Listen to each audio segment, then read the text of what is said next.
اب دیکھیں جی اللہ تعالیٰ نے جس پیشن سے توحید کو بیان کیا نا یہاں پہ، اور وہ چیزیں جو کامن آبزرویشن میں آتی ہیں اس زمانے کے انسان کے لیے بھی اور آج کے انسان کے لیے بھی، وہ بیان کی ہے. جو میں نے آپ کو سٹارٹ میں کہا تھا سورہ یونس جو ہے آپ سمجھ لیں سورہ توحید ہے، اس کا ڈومیننٹ فیکٹر توحید ہے.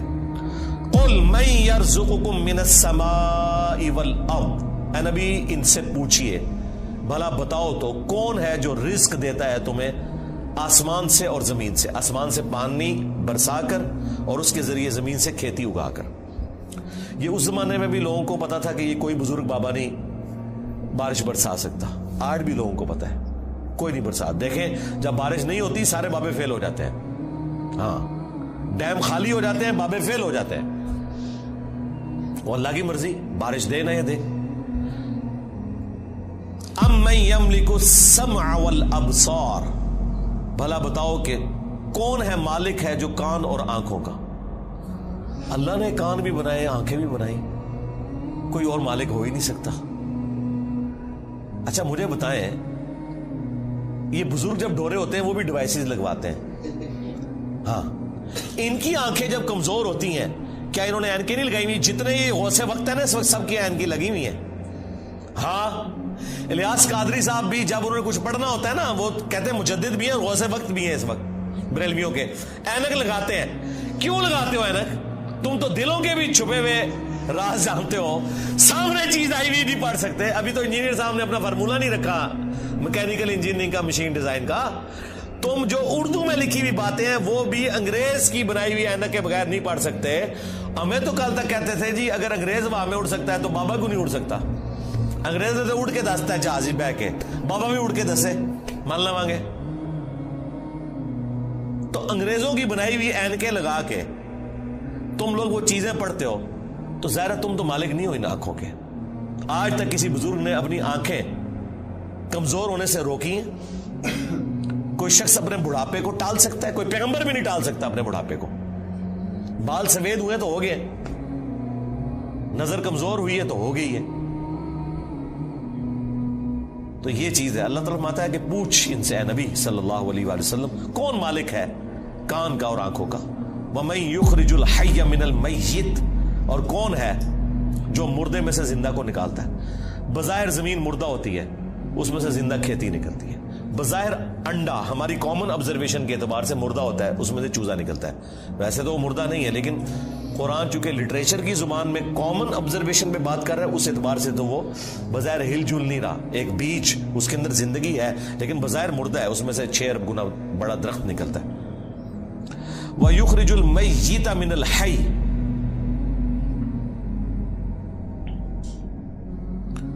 اور مردہ کو نکالتا ہے زندہ سے.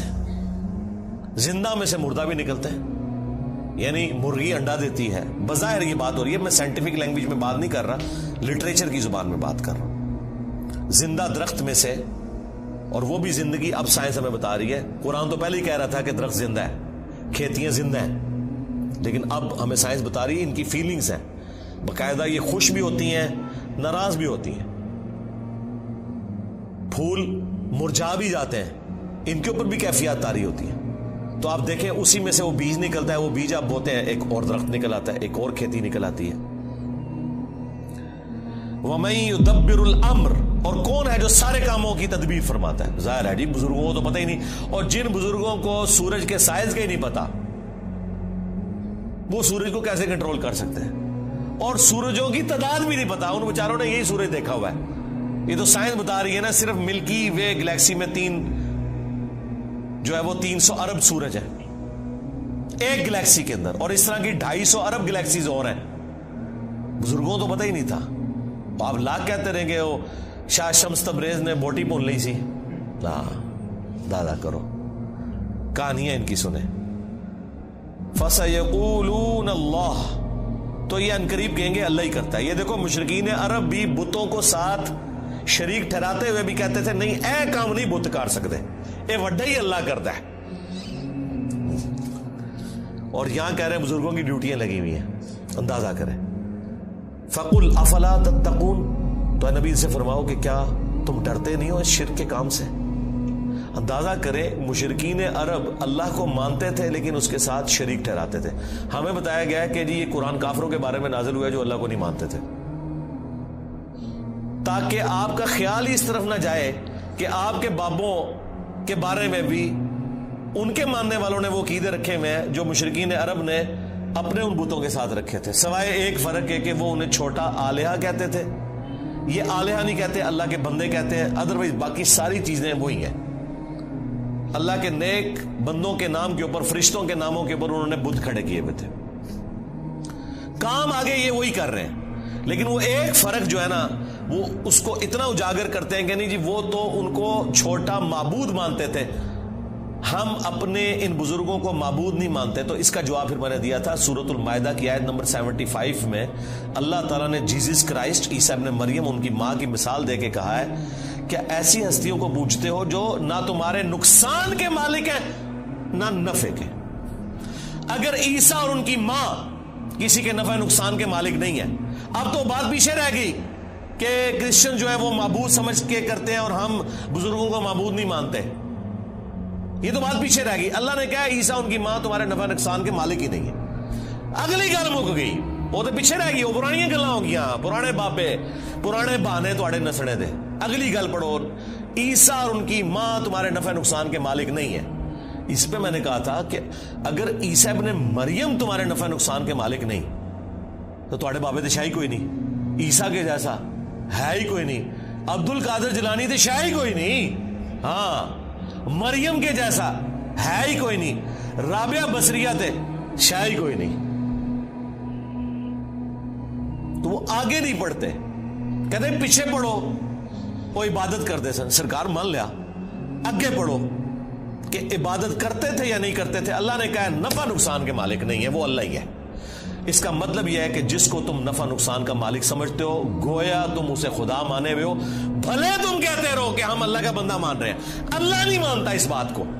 اس کے ثبوت میں سورۃ النمل کی آیت نمبر 62 ہے، امن یجیب المضطر اذا دعا ویکشف السوء وَيَجْعَلُكُمْ خُلَفَاءَ الْأَرْضِ أَإِلَٰهٌ مَّعَ اللَّهِ. بھلا بتاؤ تو کون ہے جو مصیبت اور پریشانی میں گھرے ہوئے شخص کی فریاد کو سنتا ہے اور اس سے اس کی تکلیف کو دور کر دیتا ہے اور تمہیں زمین پر اگلوں کا خلیفہ کرتا ہے. أَإِلَٰهٌ مَّعَ اللَّهِ، کیا اللہ کے ساتھ کوئی اور معبود بھی ہے جس کی یہ کوالٹی ہو؟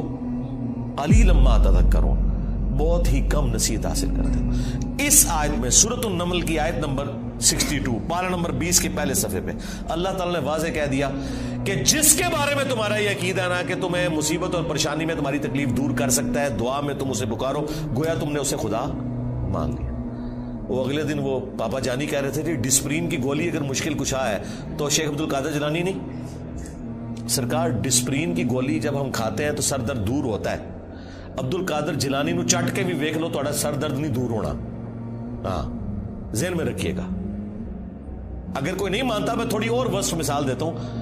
انہی کا جب پیشاب بند ہوا تھا تو آغا خان میں ان کا آپریشن ہوا تھا تو عبد القادر جیلانی کے مزار پہ اٹھا کے لے جاتے نا. ہاں وہ ڈاکٹروں نے ہی آپ کی ہیلپ کرنی ہے جب پیشاب بند ہوتا ہے. ایون عبد القادر جیلانی کا بھی پیشاب بند ہونا وہ بھی ڈاکٹر ہی علاج کرے گا، خود کوئی اپنا علاج نہیں کر سکتا. سیدھی سی بات ہے. تو مثالیں ہی دیتے ہیں ظاہری اسباب، ادویات، یہ اللہ تعالیٰ نے ان کے ساتھ چیزیں جوڑی ہوئی ہیں.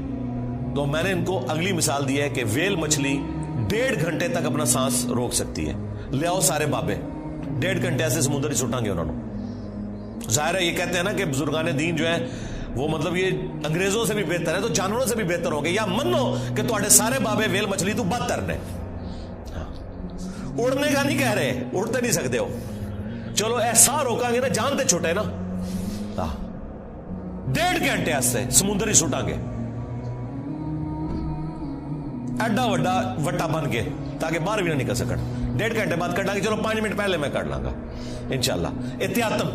جسے زور احتیاطی پڑھ دینے نا ہے، میں بھی احتیاطن 5 منٹ پہلے ایک بار کٹ لواں گا، لیکن کوئی روک کے دسے منو کچھ بھی نہیں ہو سکتا میرے بھائی. یہ سب کے سب جھوٹ ہے جو انہوں نے مشہور کیا.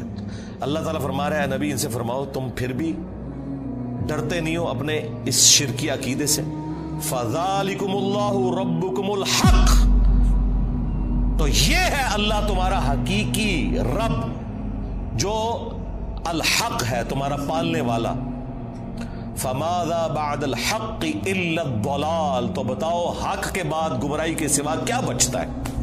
یعنی یہ دو ہی آپشن ہو سکتے ہیں، اگر اللہ حق ہے باقی سب باطل ہے. پھر اللہ کے مقابلے پر اگر آ جائے، اس میں ان ہستیوں کا قصور نہیں ہے، ذہن میں رکھیے گا. لیکن مثال کے لیے پھر اللہ نے کہا ہے اگر اللہ ارادہ کرے کہ عیسیٰ اس کی ماں اور سب لوگوں کو ہلاک کر دے، اللہ کو کوئی پوچھ نہیں سکتا. سورۃ المائدہ آیت نمبر 17. اب کوئی اللہ کو یہ سمجھائے گا کہ یا اللہ عیسیٰ کا رگڑا کیوں نکالا نعوذ باللہ ان کی نظر میں؟ نہیں بھئی، جب توحید اسٹیبلش کرنی ہے تو وہ ہمارے استاد مولانا ساق صاحب کہتے تھے اور جدو توحید بیان کریں گے تو نبیوں کی گستاخی آپ ہی ہو جائے گی. یہ ہو نہیں سکتا کہ ایسی توحید بیان کریے اور گستاخی نہ ہوئے، کیونکہ گستاخی آپ کہہ رہے ہیں، وہ گستاخی ہے نہیں ہے. نبی نہیں سے گستاخی مانیں گے. اللہ تعالیٰ نے سورہ نساء میں فرمایا عیسیٰ ابن مریم کبھی یہ اور محسوس نہیں کریں گے اور نہ کوئی مقرب فرشتہ کہ اسے اللہ کا بندہ کہا جائے. اور پھر اللہ نے کنکلوڈ کیا ہے کہ اگر کوئی فرشتہ یا کوئی پیغمبر اس چیز سے شرمندگی محسوس کرے کہ وہ بندہ ہے ہمارا، ہم قیامت کا دن بلا لیں گے، پھینکیں گے جہنم کے اندر سمجھانے کے لیے. اللہ تعالیٰ تو بالکل نہ اس کا کوئی پیغمبر رشتہ دار ہے نہ کوئی فرشتہ رشتہ دار ہے، سب کے سب اس کے بندے ہیں. ہاں اللہ اکبر. فَأَنَّا تُصْرَفُونَ، تو پھر کہاں رخ موڑ کے پھرے جا رہے ہو؟ كَذَلِكَ حَقَّتْ كَلِمَةُ رَبِّكَ عَلَى الَّذِينَ فَسَقُوا أَنَّهُمْ لَا يُؤْمِنُونَ، بالکل اس طریقے سے ثابت ہو چکی ہے تمہارے رب کی بات ان لوگوں کے اوپر جو سرکشی کے اوپر اترے ہوئے ہیں کہ وہ کبھی بھی ایمان نہیں لے کر آئیں گے. یعنی اللہ نے ان پہ مہر لگائی ہے بسبب اس کے کہ حق سامنے آنے کے باوجود انہوں نے حق ماننے سے انکار کیا. اللہم من احییتہ منا فاحیہ علی الاسلام ومن توفیتہ منا فتوفہ علی الایمان. سبحانک اللہم وبحمدک اشہد ان لا الہ الا انت استغفرک واتوب الیک وما علینا الا البلاغ المبین. جزاکم اللہ خیرا.